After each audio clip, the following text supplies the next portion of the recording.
Welcome to the Stormsurf video surf forecast for the week starting Sunday, February 16th.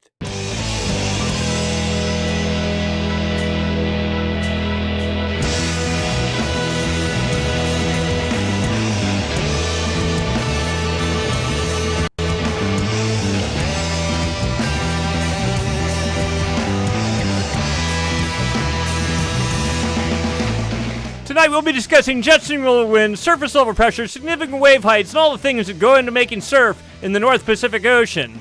Let's get to work.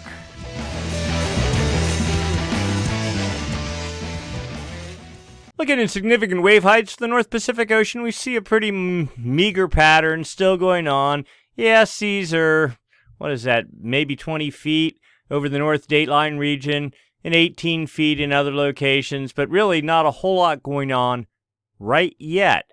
But if you believe the models, a significant change is coming. Let's get into the details. As usual, we'll start looking at jet stream level winds. These winds up about 30,000 feet help support the formation of gales. When those gales form, help direct their track.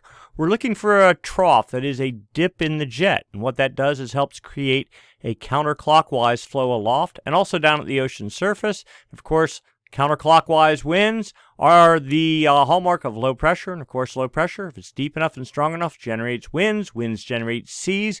Seas, as they radiate away from the fetch area, turn into swell. Swell, when it hits your beach, turns into surf. Right, so we have a consolidated jet stream flow pushing off Japan, but look at this, it kind of splits halfway to the dateline, still somewhat consolidated, carving out this little trough here, offering some support for gale development, and then the split or semi-split jet continues into the Gulf, splitting a little bit more. That probably sets up, typically a split jet creates high pressure aloft and down at the surface, and that's pretty much what's been going on. And then the jet split, the southern branch splits again, merges with the northern branch, pushes onshore over Oregon, and then the southern branch of that split goes into Baja. So just eyeballing this, weather-wise, this is the dividing line. North of here, weather. South of there, nothing. And then we have one trough supportive of gale development.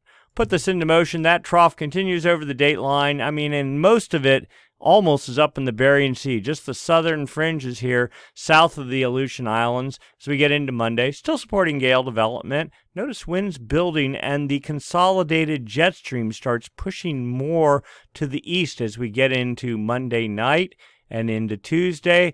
That split, or that trough, in the northern Gulf starts pinching off, not doing a whole lot. And look at this, as we get into, there's still a split here, but a lot of energy pushing through the jet as we get into Wednesday.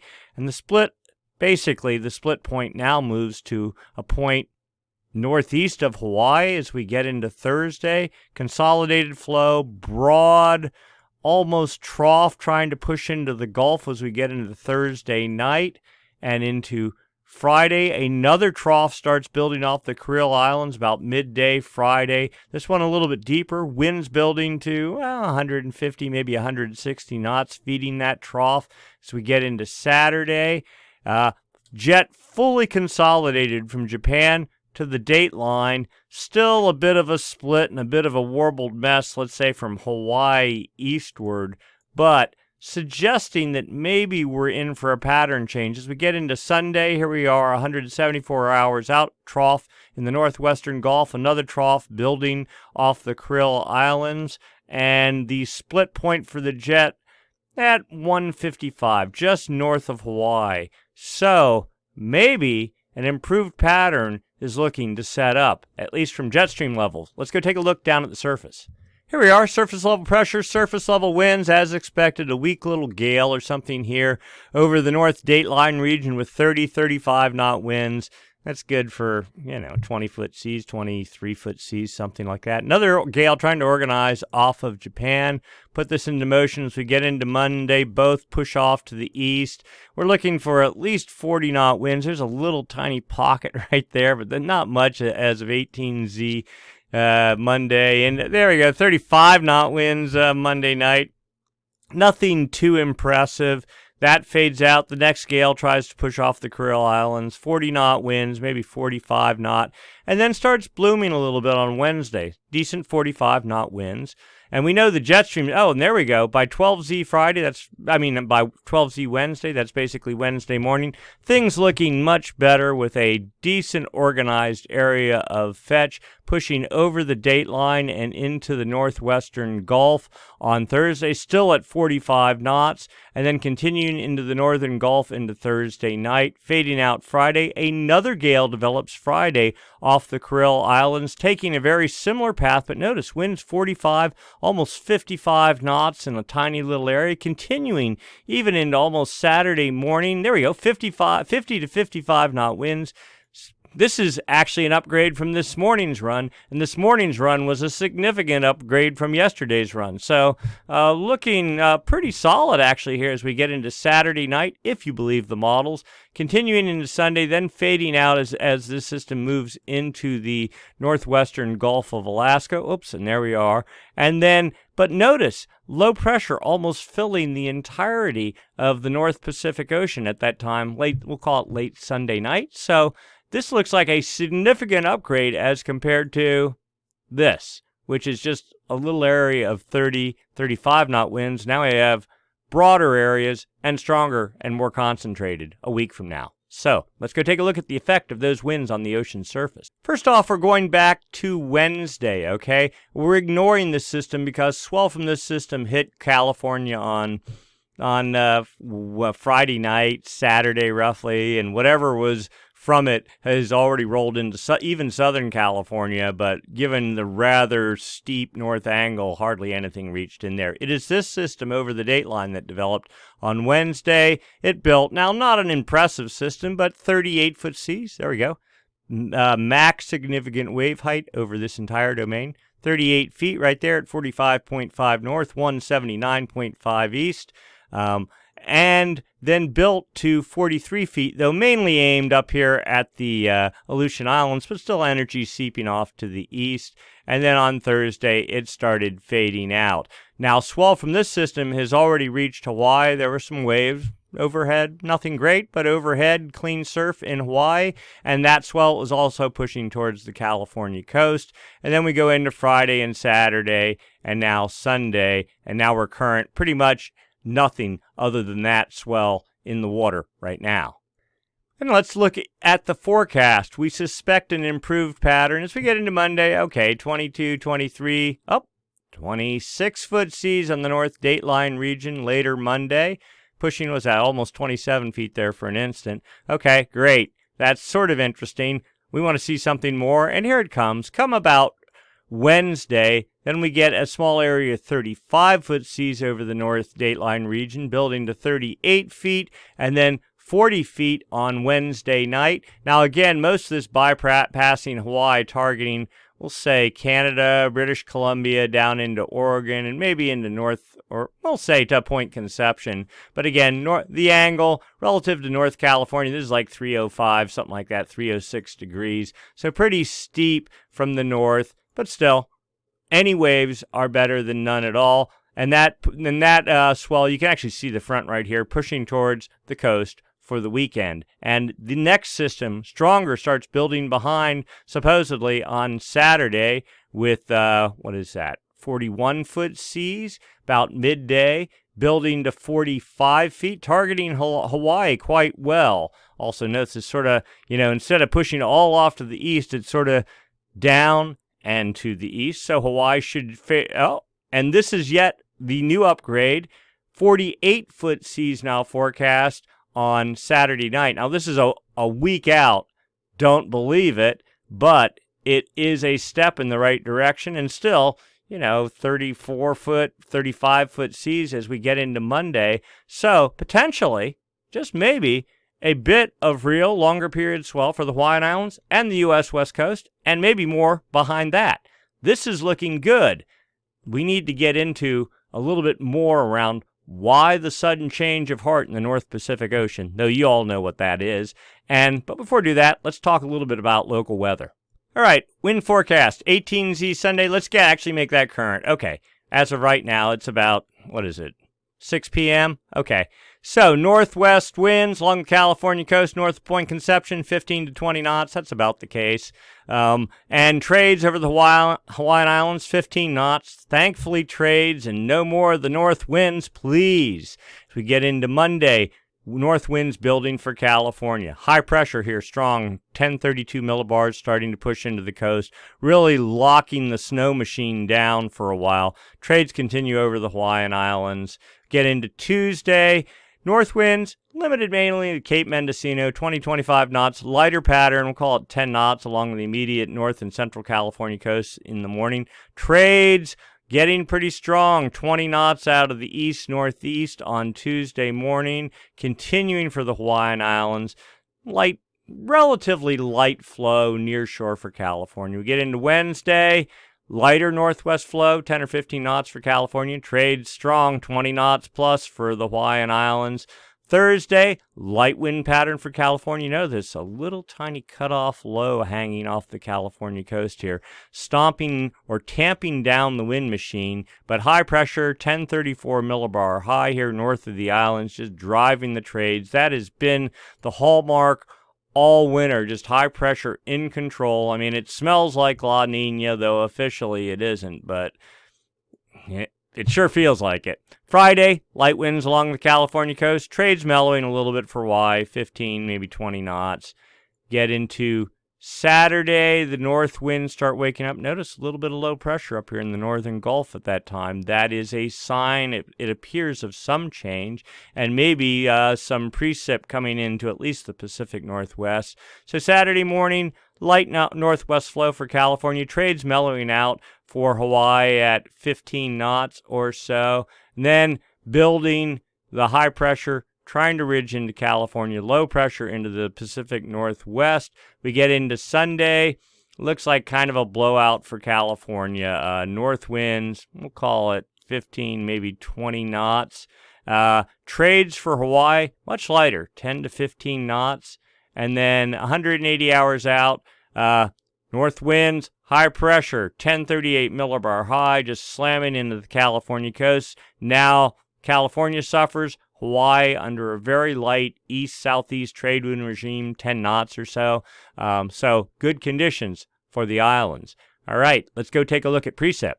As of right now, light little showers along the coast of, we'll say, Cape Mendocino up into the Pacific Northwest. Light snow into British Columbia, but no, and a little bit of snow even into the Great Basin, but nothing significant. Now we know here's high pressure getting ready to build in, and when it does that, here it is, 1030 millibar high. You notice all the precip evaporating over this area, and that continues. We'll just blast through this.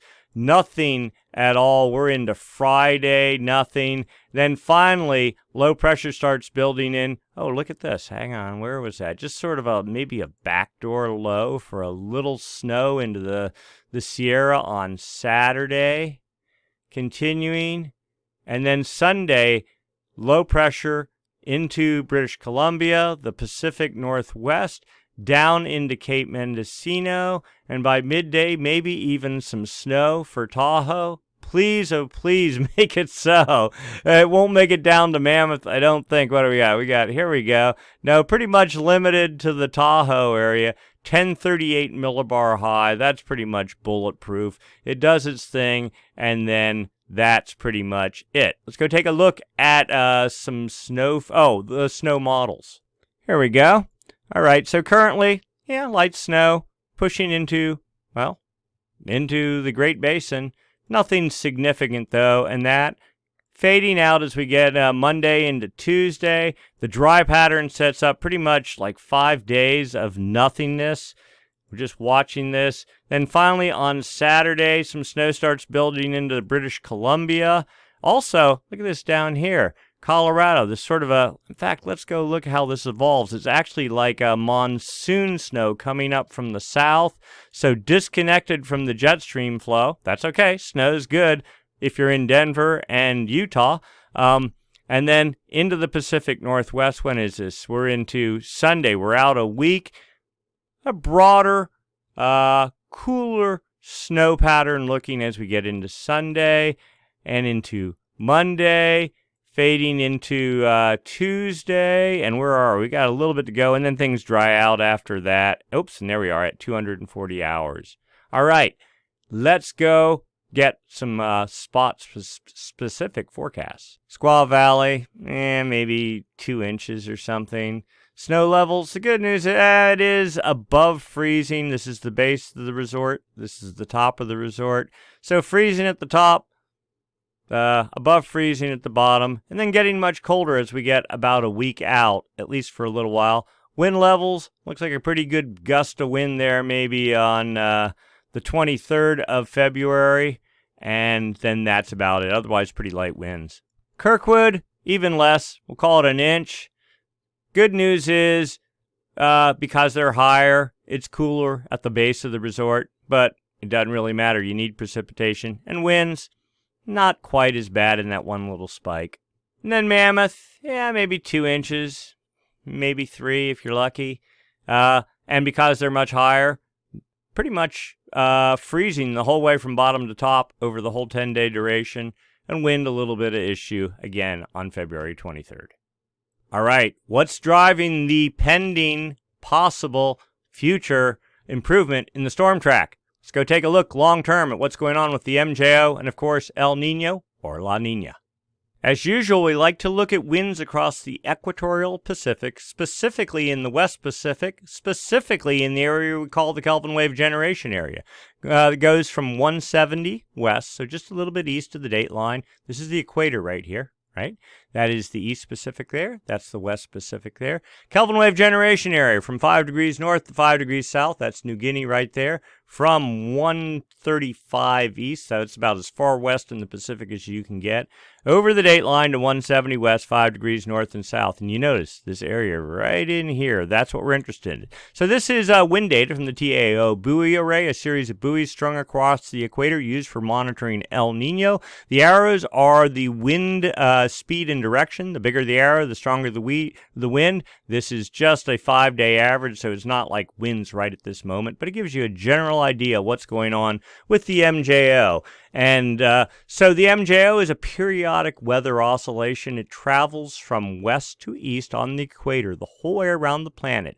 Goes in the active phase for about 3 weeks, 4 weeks across the Pacific, and it travels from west to east. And then it turns to the inactive phase, and the same deal, about 3 to 4 weeks across the Pacific. When in the active phase, it's basically like a ball of low pressure. It imparts energy into the jet stream, feeds the storm track, and therefore you get more storms, you get more surf. And as the active phase of the MJO passes south of California or the U.S. West Coast, then that helps drop the jet stream further south, bring storms theoretically down into California and the southern tier U.S. states, and helps produce snow. All right, so right now, winds from the east over the east equatorial Pacific. You can see the arrows here. But then right when you hit the Kelvin wave generation area, right here, notice the winds are actually not weakly west, but pretty strong out of the west, at least on the southern half of the Kelvin wave generation area. Now we look at so does that mean anything? Well, we look at anomalies, the differences from normal for this time of the year. We see, we have strong east anomalies over here, and the arrows are a little bit from the east, so maybe just a little bit stronger than normal. But then once you get to the Central Pacific, completely normal. And then when you get to the West Pacific in the Kelvin wave generation area, whether it be north or south half, winds are strong westerly. This is suggestive of the active phase of the MJO, and even more so, maybe a westerly wind burst. These winds look strong enough to be fuel for production of a Kelvin wave. That is taking warm water. These are the water temperatures here. They're in centigrade, 29 degrees, 30 degrees centigrade. But if you get enough westerly winds blowing here, it'll take that warm water, start pushing it off to the east, not on the equator, but under the equator. It eventually will form into a big bubble. It'll hit Ecuador. It takes like 3 months for that warm water to get across the Pacific. Hits Ecuador, erupts to the surface, creates a little warm slick over there. If you have successive active phases, the MJO, and they're strong enough, and they create Kelvin waves and successive Kelvin waves, eventually you can get warming over here in the East Pacific, and that is the hallmark of El Nino. Now, we're not saying any of that is happening, but any Kelvin wave activity is surely a sign that you're not in La Nina. All right, wind anomalies, 850 millibar vector wind anomalies. It's fancy words for what's the wind doing up about 4,700 feet in the atmosphere. It's a good proxy for what's going on at the surface. All right, so there's South America there, Central America, Mexico there. Date line's right there, 0 degrees. I'm sorry, the equator's at 0 degrees. The date line's at 180 west. Kelvin wave generation area right in here. What we're looking for is westerly anomalies. And as of the 10th of February, we saw it pretty strong too. There's oranges and reds. That's westerly anomalies. Continued to the 11th, the 12th, the 13th, and the 14th, actually building in coverage. And the good news is, this isn't even the active phase of the MJO. It's sort of like a teaser. It's a precursor to the active phase of the MJO, if one is to believe the models. Let's go look at the forecast. All right, so here we go. So this is the whole planet on one chart. We've seen this chart before. The Pacific Ocean starts at about 135 east and goes to about, 80 west? That would be about where Ecuador is. Okay, but the Kelvin wave generation area, that's what we're really concerned with, because we're interested in Kelvin waves and feeding the jet stream, and that area is where all that activity happens. So from 170 west to 135 east. Now this is past history on this, so you draw a line in your mind the whole way up the chart here and here. And if you're going back in, January? Well, we knew we had a good storm track in January. We had lots of surf. And you see the reds and the oranges and the purples. That was all westerly anomalies. Active phase of the MJO in control then. Then things kind of weakened. Yeah, we had westerly anomalies. They didn't die out. We certainly didn't have easterly anomalies, but that's the inactive phase of the MJO. And then starting about February 10th, looks like the active phase started to wake up, and in fact, we got a good, strong westerly wind burst from the 12th through, and expect today is right here, the 16th. Expect to hold for one more day, and then back off, and then fade considerably as we get into about February 22nd, according to this model. This is the GFS model. So what's going on after that? Well, we can look out 2 weeks using these models. Outgoing long wave radiation, another component of the MJO. The MJO, as I said, is like a low pressure. It has westerly winds associated with it, but it also has precipitation. So this is basically a fancy precipitation model. Cloud cover, outgoing long wave radiation. That is the amount of sunlight reflecting off the ocean surface. When you see the blue, that's negative anomalies. That means heavy cloud cover, less sunlight bouncing off the ocean surface. And that would mean the active phase, the MJO. And look at that, right over the Kelvin wave generation area. There's the date line right there, equator right there, South America there. You get it, New Guinea there. Okay, so the Kelvin wave generation area, filling this area right in here, and the active phase is over. It's supposed to continue for 5 days, 10 days, 15 days, while the inactive phase builds in the Indian Ocean. This according to the statistic model. Now the dynamic model, not as quite as generous, saying it goes, and this is the GEFS model, the same model we saw in the last frame, says we're good for about 5 days, then the active phase starts fading and it goes dead neutral 15 days out. That's not encouraging. The statistic model, this is an upper level view of the statistic model, and it shows propensity for rainfall. Okay, South America there, equator right there, Kelvin wave generation area right there. The greens are areas favorable for precipitation. One can assume that's the active phase of the MJO. The oranges, the inactive phase. So the inactive phase is squeaking out over the equator into the Atlantic Ocean, getting ready to shut down as the active phase builds in the Pacific, works its way across through and into Central America on March 12th, but actually this is about 1 week ahead of what actually happens at the surface, so maybe out till the 19th or so. Okay, then the inactive phase comes in, moving into the West Pacific on the 2nd, so maybe the 9th of March, and it does its drill going across the Pacific through the end of March, and then even a very weaker active phase is to follow that. So if this model's any indication, pretty strong active phase is supposed to be taking root and holding, we'll say, into the second week in March or so.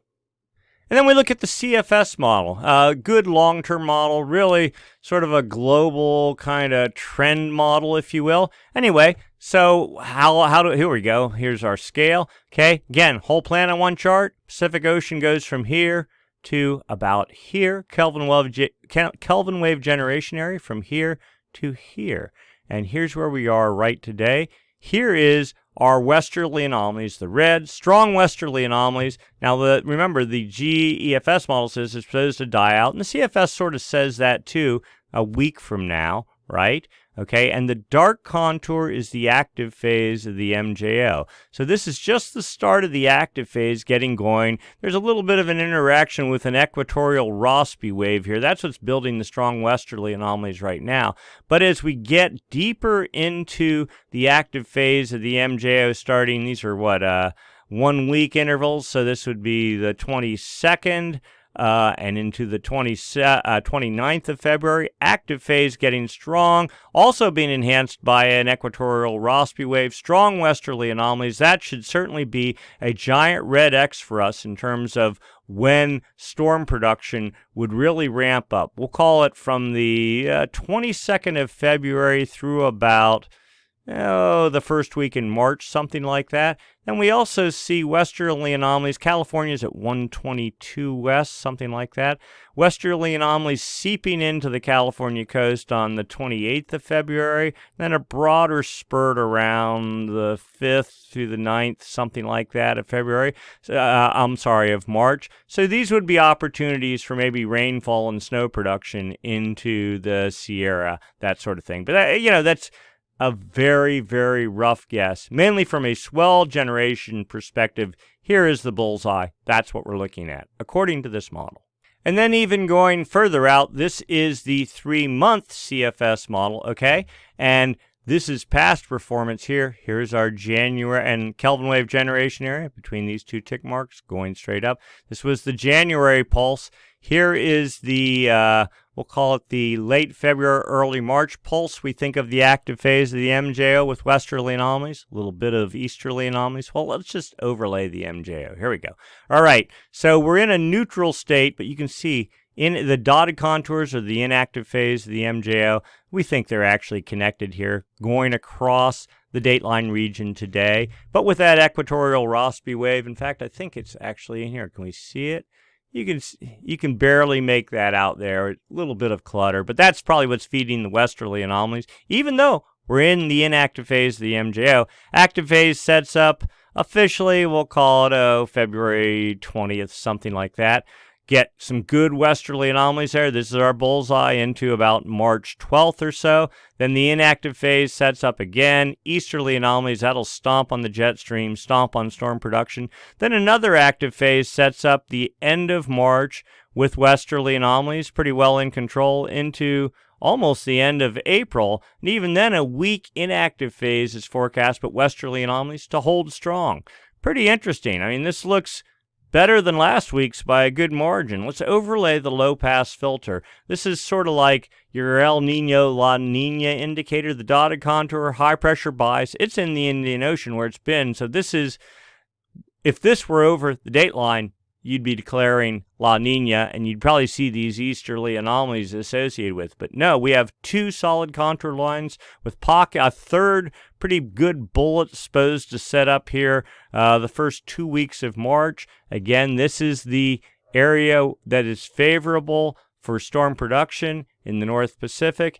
And then even as we get into late April, the second contour line, it was supposed to die off, but now it's forecast to hold, sort of back off a little, and then try to wake up and keep on going into May. So this is sort of, the model's having a hard time figuring out. They call it the spring unpredictability barrier. It really runs from the end of March into, I think, the 1st of June or late in May, where the models all have a real hard time knowing, well, what's going to happen. After you get into June or so, they seem to, once you get to June, then everything's great. But trying to predict into the summer from this time in the year, it's really difficult for many of the models just because the atmosphere is very dynamic and it's hard to get a grip on what's really going to go on. Just for fun, strength of the MJO. This chart doesn't show where the MJO is, just shows the strength of the active phase. You can see pretty normal is to be somewhere between 2 to 2.5 standard deviations above normal. 2015 was a El Nino year. You saw we had peaks up to 4 above normal. And then 2016, I think we fell into La Nina. And certainly in 2017, look at how weak the MJO was. 2018, things started waking up a little bit. And then here's where we are. This was the January, our last active phase of the MJO. Pretty strong indeed, and we got a lot of swell from that. And then here is maybe the first inklings of the next pulse of the active phase of the MJO. All right, so much for the MJO. Now let's start talking El Nino, La Nina. And we do that by there's multiple components to El Nino. Subsurface temperatures, really ocean temperatures, we're talking Kelvin waves. There is surface temperatures, the result of those Kelvin waves. And then there's the atmosphere above that and the effect of the ocean temperatures on the atmosphere. And it's feedback loop. The oceans feed the atmosphere feed the oceans. The two of them, sort of like which came first, the chicken or the egg, you never know. But they can either reinforce each other or be opposite of each other and just have no correlation whatsoever. All right, so right now we have warm water in the West Pacific. The 30-degree isotherm, that's 30 degrees centigrade, it's 1.8 plus this temperature, so 30 degrees times 1.8 plus 32 degrees gets you the conversion to Fahrenheit. Anyway, this was much bigger a week ago. Now, we're not sure. I mean, this kind of does this. I don't know that the temperatures have really dropped out. I'm almost thinking this is more a sensor issue or a modeling issue or something like that. Because the other data here, the 29-degree isotherm, it was at 171 a couple of days ago. Yeah, it's backtracked to 173. The 28-degree isotherm has unchanged at 161, 162 west, something like that. And the 24-degree isotherm pushing solidly into Ecuador, suggesting a pretty good warm water flow. Just looking at it like this. Oh, this is from the TAO buoy array, that series of buoys. Here's the anchor lines on the buoys. The X's are the sensors. Use a model to fill in the blank spaces and guesstimate what the actual subsurface temperature profile is. Here is anomalies, differences from normal for this time of year. And we talked about westerly anomalies, taking warm water here, pushing it to the east, but not at the surface, down at depth. And here we go, 4 degrees above normal centigrade, under the date line. This is a Kelvin wave number 6. Now, the issue with this guy is he hasn't moved anywhere east of 138 in weeks. It's like he's a frozen stationary Kelvin wave. We're kind of hoping this next active phase of the MJO will get enough momentum behind him to sort of push things to the east. Here's also warm water pushing into Ecuador, and we see a steady flow going the whole way across the Pacific. So, and this is under the Pacific, right? Down 150 meters. So what's that? 450 feet, something like that. So it's pretty deep in the ocean. But typically, Kelvin waves move from east to west. But the same thing happened last summer where we had two weak Kelvin waves without a lot of momentum that just sort of stalled here. Now this one looks theoretically is stronger, has more warm water associated with it, but it appears to be stalled at the moment.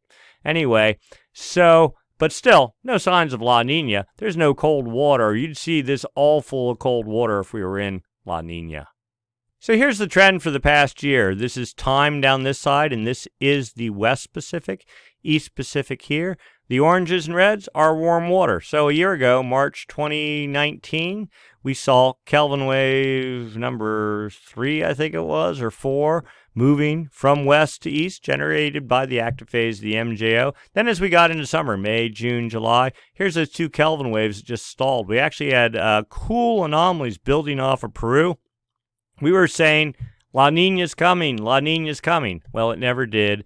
And then come September, we got a little bit more, a stronger, more vigorous active phase of the MJO. It took warm water, built Kelvin wave number 5, pushed it the whole way across the Pacific, and it erupted into Ecuador in the December-January timeframe. Here's Kelvin wave number 6. You see, one push from the active phase of the MJO. It's stalled. Here's the next push, occurring right now, occurring right now, and it's sort of stalling, and there's yet a third push coming in about a week or so. Hopefully it will dislodge this and start pushing it off to the east. But you do see there is some transport of warm water off to the east. So it's not completely stalled. It's just not moving very fast. All right, so what effect is the warm water Kelvin waves having on the ocean surface? So we had some other charts here as of yesterday. We had to move them this morning because the data, the whole website was discontinued, but we found some other data that's pretty close to the same, right? So here is South America, Central America, Baja, you get it. There's Hawaii. You see warm water. Where's the equator? The equator is right there. So we have warm water along, a little bit of warm water, really cool water right close to the coast of Peru there. Warm water off the coast, not particularly strong, and then warm water right on the equator, and then breaking up about midway through, 120 west out to about 140 west. And then there's this big building pocket of cool water that's been off of South America pretty much all winter. We think this is the culprit. This cooler than normal water and kind of lack of any really well-defined, there is a flow, but it's weak, and there's just way more area of cool water than warm water in the equatorial Pacific and South Pacific. And we think that's sort of setting up kind of this hybrid La Nina situation. And that's kind of what's been blocking the flow of precipitation into California. And you also see now that we have cool water building off of California, of course, because we've had basically nonstop high pressure pushing down the coast, creating upwelling, and so you get this like a mirror image cool pocket developing north of the same cool pocket in the southern hemisphere. So that's probably not a great signal for sure. But then we have warm water out from, where's it limited to? About 140 west and everywhere west of there on the equator, both north and south of the equator.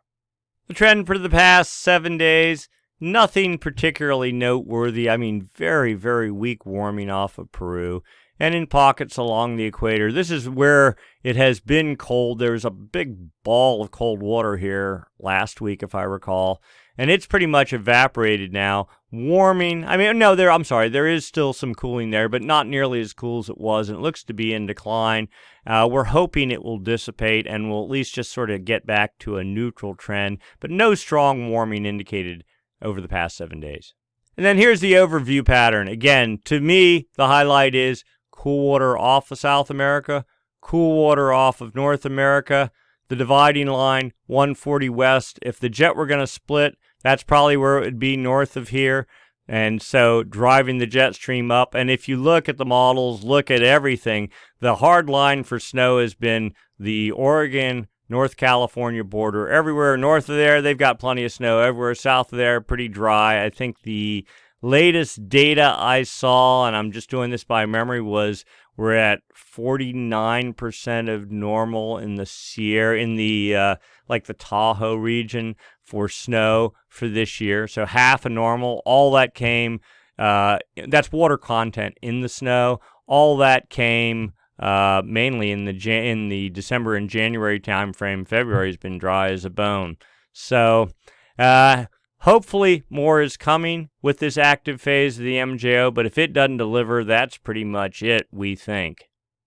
All right, so what's going on in the ocean in the atmosphere above the ocean? All right, well, we look at the Southern Oscillation Index. Difference in pressure between Darwin, Australia, and Tahiti. When pressure is lower in Tahiti over a short period of time, maybe you could say that's the active phase of the MJO. For a long period of time, like over 90 days, then maybe that's El Nino. All right, the current index today, minus 18.20. That means lower pressure over Tahiti. That's a good thing. And it's been pretty negative the past 1, 2, 3, 4, 5 days. So maybe the building active phase of the MJO is setting up. Now notice going back, we've been hovering pretty much around neutral since, pretty much all of late January and February. Nothing there. All right, 30-day average, minus 2.14, just barely below neutral. At least that's deeper than where we were back in, oh, look at that, we were above neutral in active phase in early February, that time frame, but notice we were down to minus 5.57 in late January. So active phase to inactive phase, going back to active, we think. The 90-day average, the El Nino indicator, minus 4.36. It needs to be down at minus 15 to be in El Nino. And where have we been? Oh, we were down at minus 6.28 a month ago. And so we're not heading towards El Nino in any stretch of the imagination. Here's the 30-day Southern Oscillation Index graphed out, okay? You can see back in January 2018, if you're positive up here, this is like La Nina territory. So all of 2018, not so good. As we got into 2019, we started dipping negative. It was neutral, and so neutral, but biased. We were saying biased towards El Nino a little bit, and the SOI reflects that. But then moving into 2020, looks like we're heading more to just pure neutral, not biased anything, at least at the moment. We didn't look at this before. Sea surface temperatures in the Nino 1.2 region. This is the area on the equator, right off of Ecuador and Peru, that area. Today's value, minus 0.028, about as neutral as you can get. Dead normal, not above, not below. In the Nino 3.4 region, the official El Nino not monitoring region, basically from on the equator from south of California out to almost the date line. Current value 0.335. Okay, so a little bit, we're still holding a little bit above normal. We're not as low as you would think we are given the atmospheric conditions, but you know, we're beginning to have less and less of a good feeling by using the Nino 3.4 index purely and by itself as some sort of an indicator of what's going on. I mean, there's more than just the sea surface temperatures in that one little area, especially with regard to precipitation for California. We think the Nino 1.2 region has a far greater correlation to California precip than Nino 3.4. Maybe this is better for Hawaii, but certainly not for California. And then finally, the forecast for Nino 3.4 sea surface temperature anomalies for the coming months from the CFS version 2 model. This model continues to say, paint a very non-good picture for the year ahead. All right, for right now, not so bad. Okay, where are we? We're in mid-February, something like that. This says temperatures about 0.55 above normal. We know we're really about 0.33, so we're really down here. This has always been reading a little bit high. But we're supposed to get through the winter with temperatures above normal till we get to middle of May, something like that. And then we start this big crash, and according to this model, down to 1.5 degrees below normal in mid to late October. That's definite La Nina territory. Now, this is just one model. We've been waiting for the consensus model to update. There's a model of all the models thrown together, and there's like 15, 16 different El Nino models. The January update painted this guy as the outlier, and everybody else said, oh, we're just going to be around neutral as we get into October. But this guy just keeps pushing and pushing, if anything, going more negative, suggesting that maybe, I don't know, we'll just see. I don't want to, put too much weight in this one model, but just looking at the atmosphere, looking at the temperatures, sea surface temperatures, looking how this winter has evolved, it would not be surprising to see us fall into a full-blown La Nina as we get into next year. But again, that's rampant speculation. Way too early to declare that. I would rather not get too excited about something good happening. I'd rather be prepared for the worst and have it turn out better than what it looks like it might be. All right, so for right now, things are looking better. Active phase of the MJO forecast to grow and build for the next 3 to 4 weeks, something like that. An improved jet stream patterns forecast. Storm production already on the 1 week model looking better about a week out. And we expect that to improve significantly over the 2 weeks following that. We're also hoping that there's an improved jet stream flow and snow pushing into the Pacific Northwest and down into California in the we'll say late February, early March time frame. But then after that, we suspect it's all going to over. The inactive phase of the MJO is going to come in. North winds are going to start nuking just because it's been a pretty cold winter already. That sort of supports this strong springtime north wind pattern for California. East trades have already been very strong this entire winter for Hawaii, and we don't see any change in that for the immediate future. Long term, that probably doesn't bode well for the East Pacific hurricane season, but relative to the West Pacific, probably pretty stronger than normal with regards to the Atlantic. One would think that the hurricane season will probably take a significant uptick and that things will be pretty active in the Atlantic, especially later in the season. And then as we get into the fall and winter for the Pacific Ocean, probably, we'll go out on a limb and say probably not a great snow nor surf season as we get into the end of 2020 and into 2021. But that's a year away, and never believe a model a week out, much less a year out. So we'll see how it all plays out. Part of the ongoing drama and saga of the weather. All right, so if you enjoyed the video, be sure to hit the thumbs up button. We'd appreciate it. If you aren't subscribing already, click the subscribe button down below. You'll get an email notification every time we update the forecast. But if you don't want to do that, that's okay too. You can always go to stormsurf.com. All the material we have that we're presenting here is available on that website. And we also have a link to the video forecast when it's presented. And we also put it in a banner up at the top of the page, all that kind of stuff. And of course, you can always get the long text forecast to follow along with. It's updated a couple of times a week. Not only El Nino, but all the surf and all the rest of that with a drill down, very specific drill down on swell heights for certain key locations, big wave surf spots in the North Pacific. All right, so that's it for this week. We'll do it again next week. Same time, same channel. Thanks for watching.